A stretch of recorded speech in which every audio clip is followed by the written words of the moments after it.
Sa kasilangan ng Pilipinas, matatagpuan ang isang mahabang hanay ng kabundukan na tila isang higanteng nakahiga, ang Sierra Madre.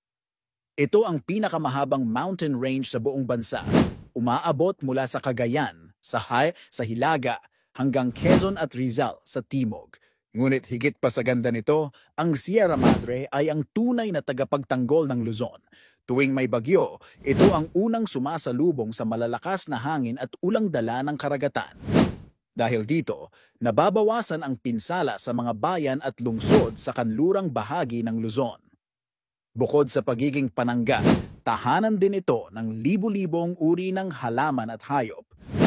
Marami rito ay hindi matatagpuan saan man sa mundo.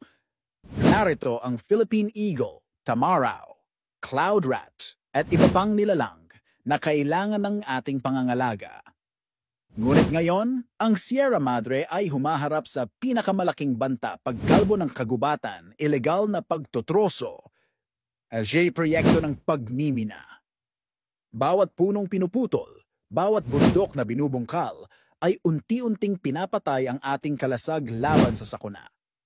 Marami ng grupo at mamamayan ang kumikilos upang protektahan ang Sierra Madre. Dahil alam nila, kapag nawala ito, mas malala ang magiging epekto ng mga bagyo, baha at landslide. Ang Sierra Madre ay hindi lang bundok. Isa itong buhay na bantay, tahimik na bayani, at inang nagbibigay proteksyon sa ating lahat.